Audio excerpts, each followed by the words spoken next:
Hello കൂട്ടുകാരെ, welcome back to our channel. ഇന്നാണെങ്കിലേ ഞാനൊരു റാഗി സ്മൂത്തിയുടെ റെസിപ്പിയാണ് കാണിക്കുന്നത്.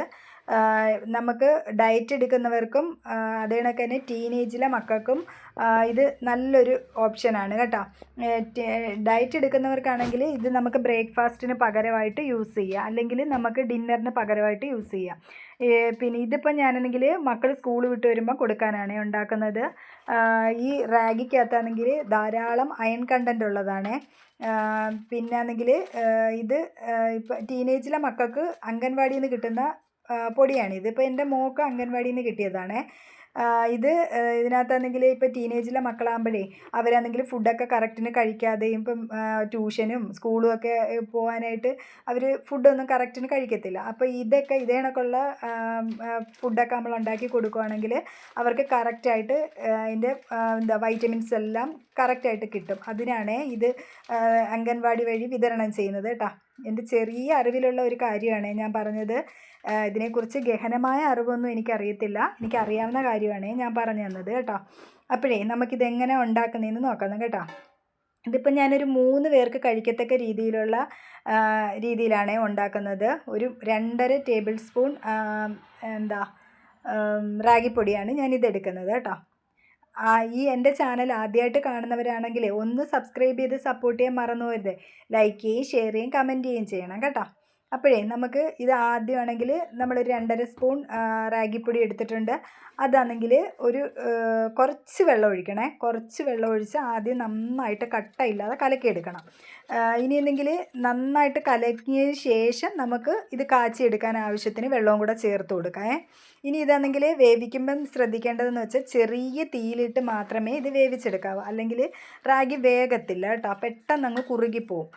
ഇത് നന്നായിട്ട് വേകാൻ വേണ്ടി നമ്മൾ ചെറിയ തീയിലിട്ട് നന്നായിട്ട് കുറുക്കിയെടുക്കണം. ഈ ഒരു പരുവാവുന്നിടം വരെ നമ്മൾ കുറുക്കിയെടുക്കണേ. ഇനി ഇത് നമുക്കൊന്ന് തണുക്കാൻ മാറ്റി വെക്കാം. ഇനി നമുക്കിതിനകത്തോട്ട് ഒരു ഫ്രൂട്ട് ഏതെങ്കിലും ആഡ് ചെയ്യണം.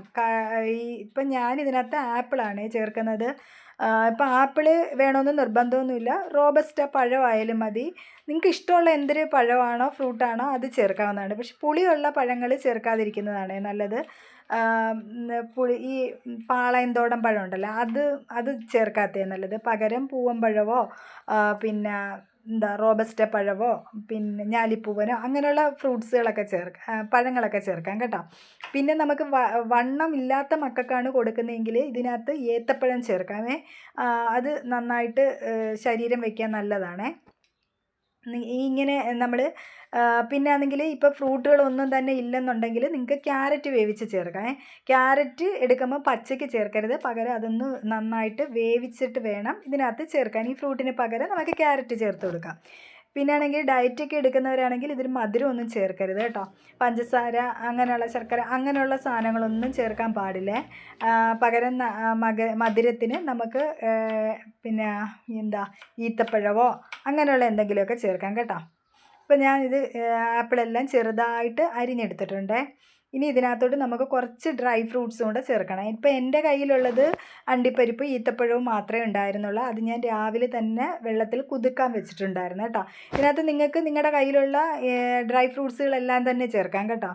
ഇപ്പം നിങ്ങളെ ഈ വാൾനട്ടോ പിന്നെ അത്തിപ്പഴമോ അങ്ങനെയുള്ളതൊക്കെ കുറേ സാധനങ്ങളില്ലേ, അതൊക്കെ ഉണ്ടെങ്കിൽ അതൊക്കെ ഇങ്ങനെ കുതിർത്തിട്ട് നമുക്ക് അതിനകത്ത് അരി കളഞ്ഞിട്ട് നമുക്കിത് അടിച്ചെടുക്കാവുന്നതാണ്. മധുരത്തിന് പകരം ഞാനിപ്പോൾ ഈത്തപ്പഴം മാത്രമാണ് ഇതിനകത്ത് ചേർക്കുന്നത്. നമുക്ക് ഉണക്കമുന്തിരി ഉണ്ടെങ്കിൽ അത് നന്നായിട്ട് കഴുകി വെള്ളത്തിലിട്ട് കുതിർത്ത് അതും ഇതിനകത്ത് ചേർക്കാവുന്നതാണ്. ഇപ്പോൾ എൻ്റെ കയ്യിൽ ഈത്തപ്പഴവും അണ്ടിപ്പരിപ്പും മാത്രമേ ഉണ്ടായിരുന്നുള്ളൂ. ബദാം പരിപ്പും ഇതിനകത്ത് ചേർക്കാവുന്നതാണ് കേട്ടോ.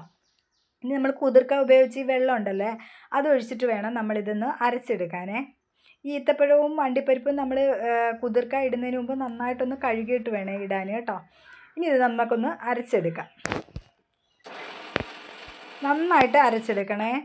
ഇനി നമ്മളാണെങ്കിൽ ഇപ്പോൾ അരച്ചെടുത്ത ആ പേസ്റ്റും പിന്നെ നേരത്തെ നമ്മൾ തണുക്കാനായിട്ട് റാഗി കാച്ചി വെച്ചിട്ടില്ലേ, അതും എല്ലാം കൂടെ ഒരു വലിയ ജാറിനകത്തോട്ടിട്ട് നന്നായിട്ട് ഒന്ന് ബ്ലെൻഡ് ചെയ്തെടുക്കണേ. ഇതെല്ലാം കൂടെ ഒന്ന് മിക്സ് ആവാൻ വേണ്ടിയാണ് നമ്മൾ വലിയ ജാറിനകത്തിട്ട് ഇങ്ങനെ അടിച്ചെടുക്കുന്നത് കേട്ടോ. നന്നായിട്ട് തണുത്തിട്ട് വേണേ, റാഗി നന്നായിട്ട് തണുത്തിട്ട് വേണം ഇതിനകത്ത് ചേർക്കാനേ.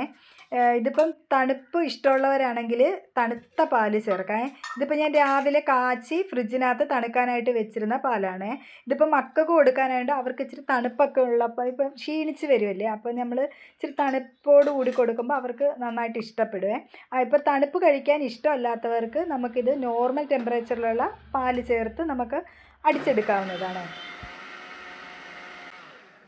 നന്നായിട്ടൊന്ന് അടിച്ച് നമുക്കിത് സെർവ് ചെയ്യാം.